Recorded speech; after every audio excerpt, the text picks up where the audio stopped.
Être au départ des championnats du monde Ironman, c'est le truc qui me fait rêver. Donc j'ai envie de reproduire l'expérience et de réussir à faire une course complète. Ça, c'est l'idée. Donc ouais, essayer d'aller à Kona ou de revenir à Nice dans 2 ans, voilà. Et c'est ça qui me fait rêver. J'étais juste... Il n'y avait aucun autre endroit au monde où j'aurais aimé être aujourd'hui. Après, la course a été dure. Ouais, bah c'est le triathlon, donc c'est comme ça.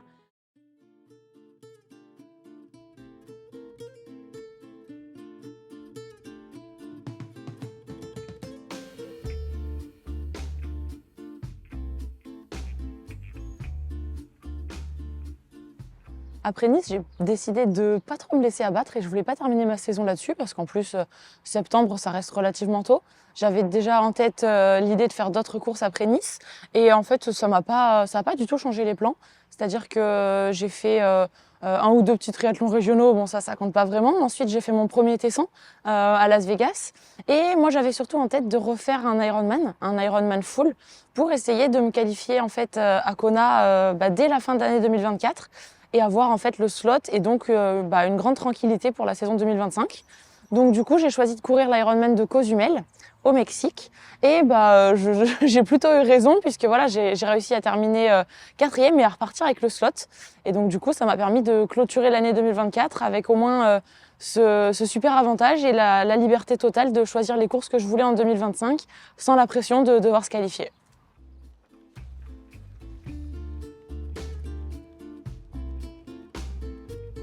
Ça va, je suis contente qu'il y ait un petit peu de nuages parce que sinon d'habitude j'ai vraiment la sensation de griller dans l'eau. Donc là je vais un peu moins brûler on va dire, mais un petit peu de fraîcheur je suis pas contre quand même. Parfait. Allez c'est parti.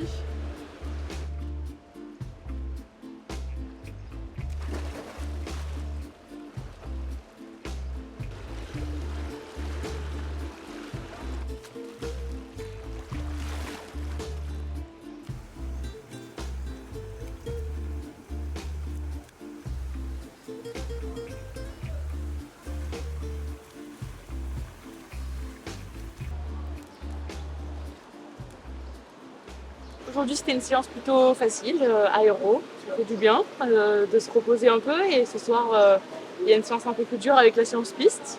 Donc là on va rentrer manger parce que j'ai quand même bien faim.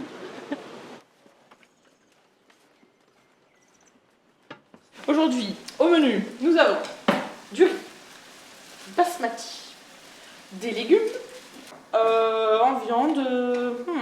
Je vais voir si je suis plus tentée par le jambon ou par le blanc de dinde. Au choix. Parce que là, le poisson, j'ai pas envie.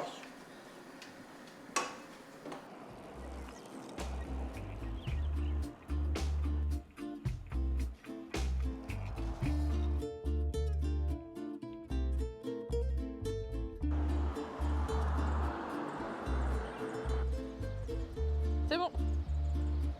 C'est parti.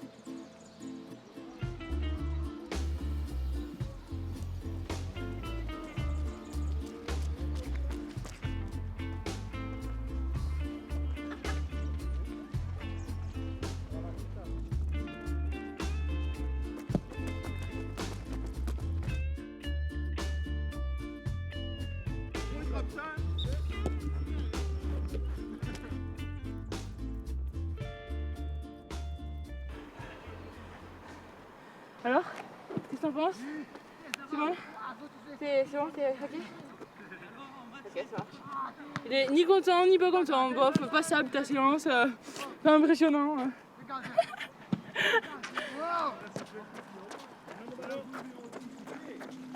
Là, la séance c'était 10 fois 1000 avec des variations d'allure entre SV2 et SV1. C'est pas la séance la plus dure de l'année, mais je suis quand même contente de l'avoir faite. Une de plus, c'est plus à faire, c'est fait.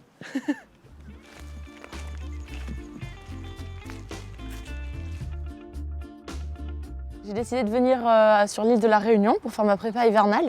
C'est pas la première fois, c'est même la 6e année consécutive que je viens m'entraîner ici. Je commence à avoir vraiment mes habitudes et j'apprécie beaucoup voilà, le cadre et je trouve que c'est vraiment un endroit idéal. Là, janvier, février, mars, la Réunion, c'est quand même très chaud et très humide et c'est exactement ce qu'on va retrouver à Kona au mois d'octobre. Donc ça m'intéresse déjà parce que voilà, j'aime m'entraîner ici, ça fait plusieurs années, ça ne change pas. Et là, cette année, pour Kona, c'est encore mieux. Une semaine type pour moi d'entraînement à La Réunion, c'est pour donner un ordre d'idée en nombre d'entraînements, ça va être 5 natations, 6 vélos, 6 courses à pied et 3 PPG. Ça fait au global un petit peu moins de 30 heures. On est plutôt aux alentours de 28-29 là depuis le début, dont voilà, un petit peu moins d'une quinzaine d'heures de passer sur le vélo. Ça me permet de faire pas mal de volume en aéro. Après, d'un point de vue organisation de la semaine, le lundi, c'est souvent une journée plutôt tranquille. Le mardi aussi. Et le mercredi, on a un bloc plus important avec une séance de force en vélo, par exemple, et une séance d'intensité en course à pied sur piste. Ensuite, le week-end, on va avoir un gros bloc avec le samedi, sortie longue en vélo et enchaînement en course à pied. Et le dimanche, on va avoir 2 intensités qu'on va espacer. Une séance d'intensité en vélo le matin et une séance de course à pied, cette fois-ci le soir, pour espacer les deux. Et ça se répète avec le lundi où on repart tranquille, ainsi de suite. Petit déj, c'est facile, c'est le même tout le temps, toute l'année.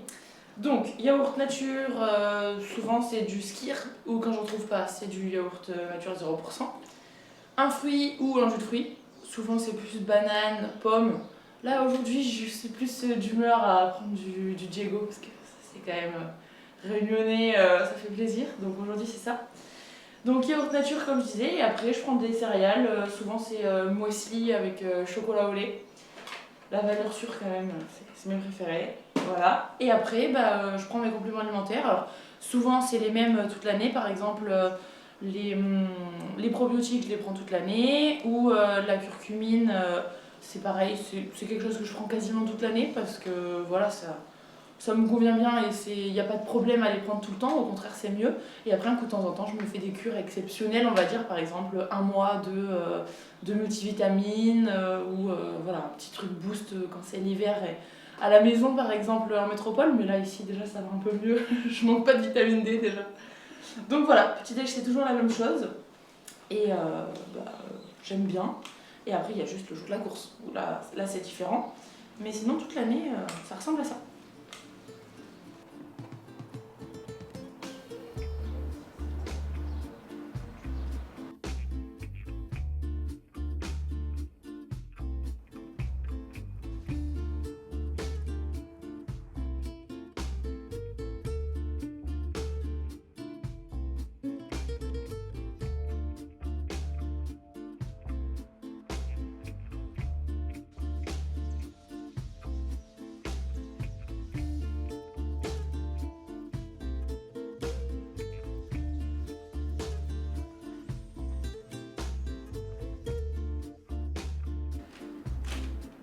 Encore 10.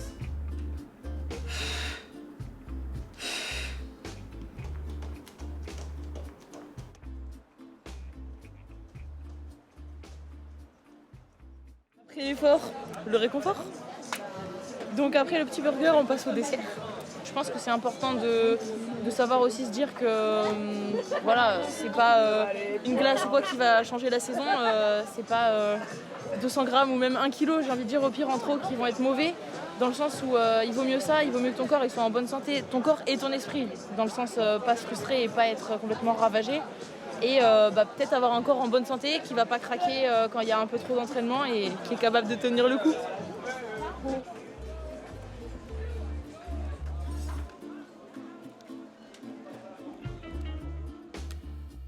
C'est parti. Autre casquette. Commentatrice. Donc là, je suis en mode récup. Chaussettes de compression. Parce que faut pas négliger la récup, même pendant des activités annexes. J'ai mon complexe par ici. Tac. Il est prêt aussi à me faire récupérer pendant que je reste assise. Et bien sûr, je suis prête. Donc voilà, il y a tout le setup. Parce que là du coup je vais commenter l'Ironman 73 de Geelong en Australie. Donc il y a quand même pas mal de décalage horaire. Pour moi ici ça va commencer vers minuit, un petit peu après minuit le début du live. En heure en métropole ça fait 21h parce qu'en fait là on est dans la nuit nous de samedi à dimanche, mais en Australie ils sont en avance donc c'est déjà dimanche matin. Donc c'est quelque chose que j'ai commencé à faire il y a 2 ans, de commenter des courses pour Ironman et pour l'équipe live. Et franchement, je me régale, j'aime bien. Ça me plaît parce que de manière générale, moi j'aime bien le triathlon. Je commente soit des 73, soit des fulls. Donc c'est quand même les disciplines, les distances que je connais le mieux. Et j'aime bien parce que des fois, c'est des gens avec qui moi aussi je fais les courses quand je participe. Et du coup, quand je connais mon calendrier et les courses que je vais pas faire, je leur propose les dispos que j'ai. Et c'est cool parce que ouais, ça me permet de voir les dynamiques de course, comment ça se passe. Des fois, je découvre des parcours qu'après je vais faire. C'était le cas pour l'Ironman d'Hambourg que j'ai commenté quand Denis Chevreau a gagné en 2023. Et je l'ai fait en 2024. Et du coup, quand je suis arrivée là-bas, j'avais l'impression de connaître la course. Et l'année dernière, j'ai commenté Cairns. Et cette année, je vais faire Cairns. Donc c'est marrant parce que du coup, je vois les courses un peu de l'extérieur sans perdre une miette en étant sur l'aspect commentatrice. Et parfois, des fois, je les fais aussi. Donc c'est cool.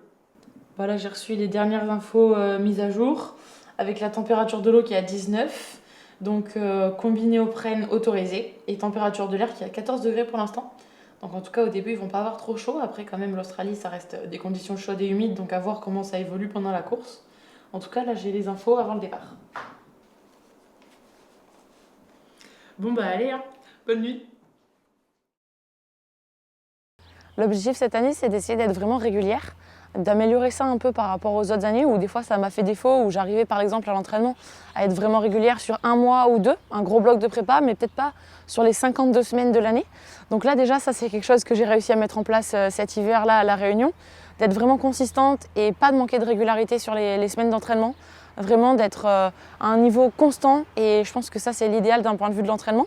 Et ensuite le fait d'être déjà qualifiée pour Kona, ça me permet de choisir les courses vraiment comme j'en ai envie. Et du coup, l'objectif, c'est de choisir mes courses d'un point de vue, on va dire, calendrier, que ça soit fait intelligemment pour me permettre d'être à un niveau vraiment régulier sur chacune des courses. Donc, c'est-à-dire, voilà, essayer de systématiser un niveau plancher, on va dire, et de jamais passer en dessous, que ce soit sur les formats full, que je vais quand même plus privilégier déjà dans ma prépa, parce que ça me correspond mieux et aussi parce que je préfère, et même sur les 73. D'essayer vraiment d'avoir un niveau régulier toute l'année. Et normalement, c'est ça aussi qui permet de faire un bon classement au Pro Series. Et une bonne course à Kona quand même, parce que après ça me laissera du temps pour vraiment me concentrer que sur Kona pendant au moins 1 mois et demi ou 2 mois avant. C'est 7h30, j'ai préparé mes gourdes, ce matin ça part sur une séance de bike.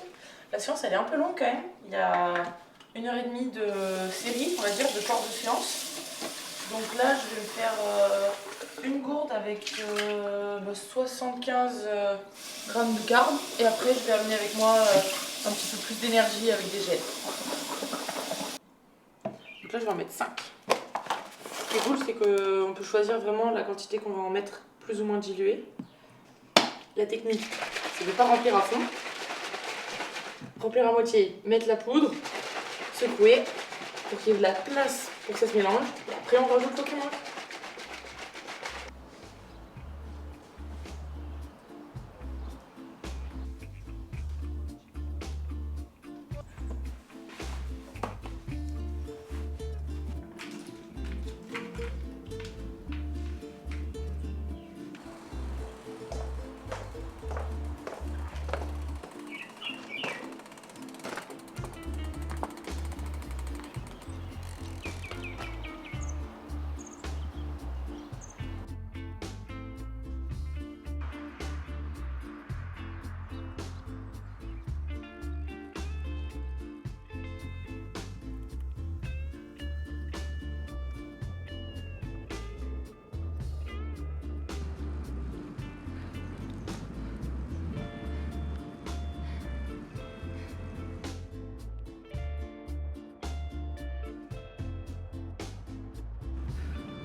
Non.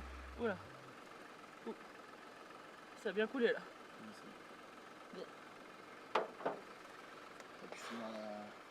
Donne-moi encore un sous-ballon. Nickel. 2-3.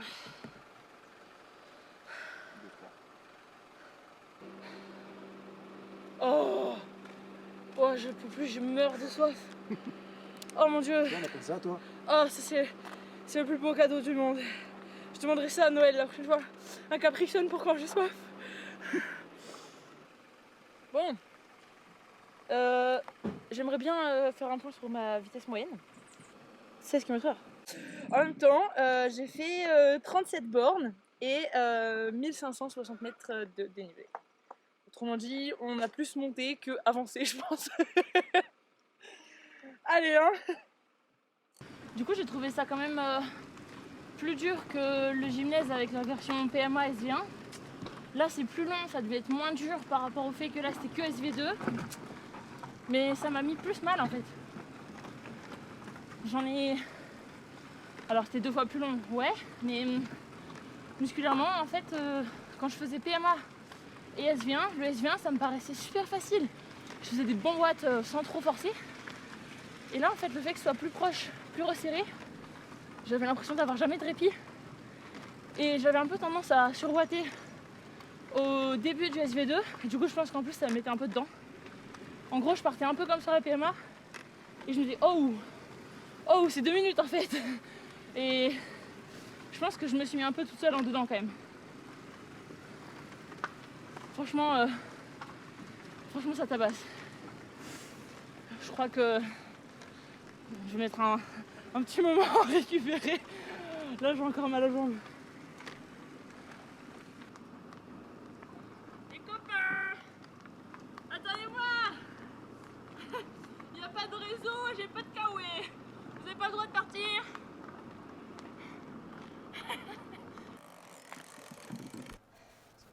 La vitesse moyenne a encore chuté. Nous sommes passés à 15 km/h de vitesse moyenne. Digne de la course à pied quoi. Et ben non, c'est du vélo. Par contre, 1840 mètres de dénivelé, seulement 190 de descente. Tu aurais pu aller jusqu'à 2000 quand même.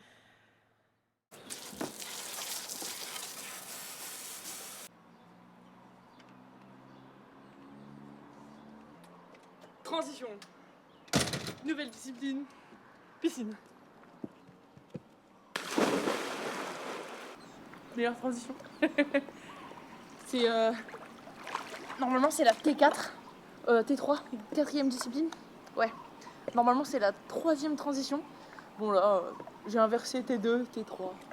Après le bike, la piscine. Mes piscines dilettantes. En fait, l'an dernier, quand on est sorti de la saison, c'était assez frustrant parce que c'était la meilleure saison et de loin que Julie a faite, avec un très beau passage sur Ironman, une sélection d'équipe de France, c'était vraiment la saison parfaite. Et ça ne s'est pas super bien terminé avec Nice, qui était pas un échec, parce qu'on ne peut pas parler d'échec sur un championnat du monde en pro pour quelqu'un qui a que 24 ans, mais c'était pas ce qu'on espérait, c'était pas ce pourquoi elle avait travaillé, donc c'était assez frustrant. Mais elle s'est bien relancée derrière en faisant le choix de quand même continuer à courir malgré la déception et d'aller jusqu'à l'Ironman Cozumel qui était fin novembre. Même si voilà, la préparation pour Cozumel, ça a été vraiment le strict minimum pour laisser un petit peu l'esprit respirer. Bon, l'essentiel a été fait avec la qualif pour Kona et la sérénité pour la saison 2025.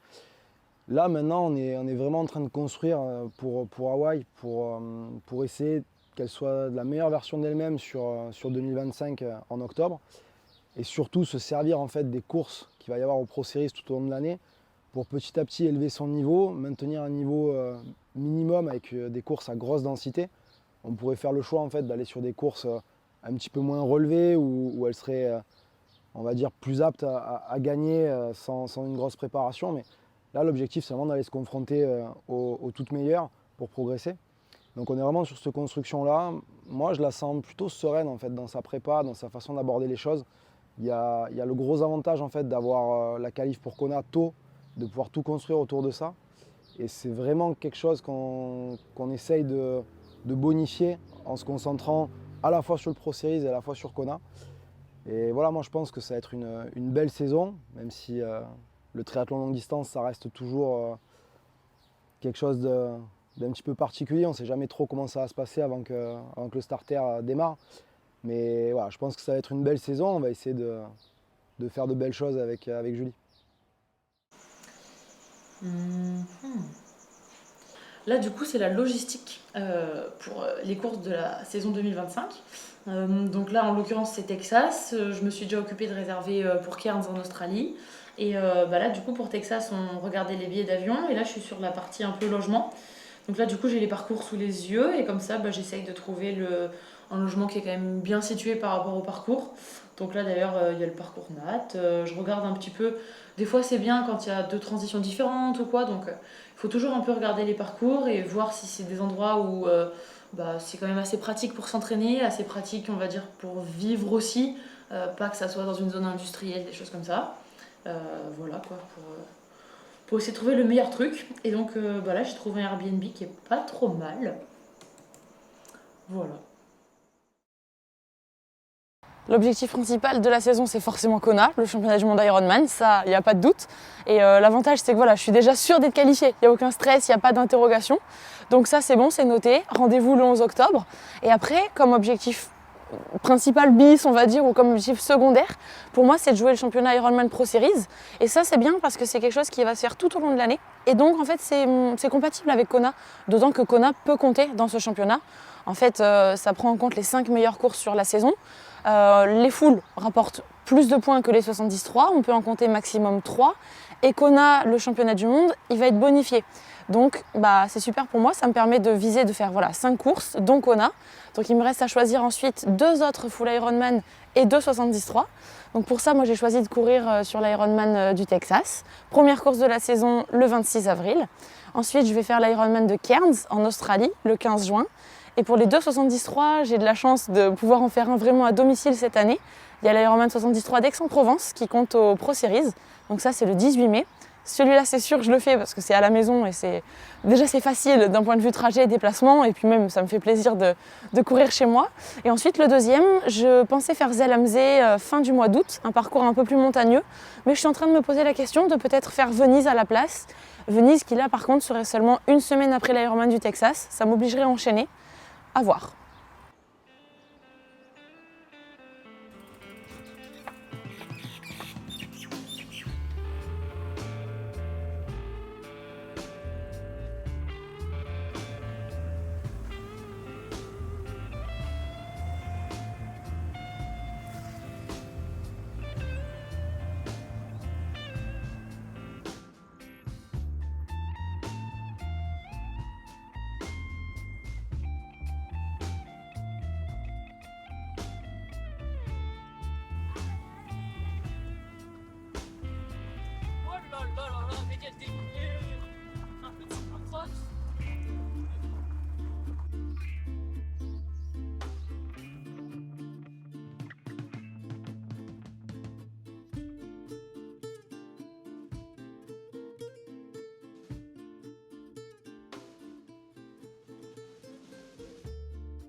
Il y a pire comme cadre pour la séance de force. Séance de force, sans trop de cardio du coup. Le Compex, on aime bien s'en servir cette année. Ça permet en gros sur le programme de force d'aller recruter des fibres que quand on décide de faire une contraction volontaire, on n'est pas capable d'aller recruter. Parce que là, c'est juste d'un point de vue électrique. Et du coup, c'est pas le chemin habituel on va dire qu'il y a entre le cerveau et la commande motrice. Et du coup, ça permet après, une fois que ces fibres, elles ont été recrutées grâce au Compex, au fur et à mesure d'être capable de les recruter quand on fait un mouvement volontaire. Donc c'est quand même assez intéressant. Et ça change parce que pour l'instant, je peux profiter du cadre. Allez, c'est parti.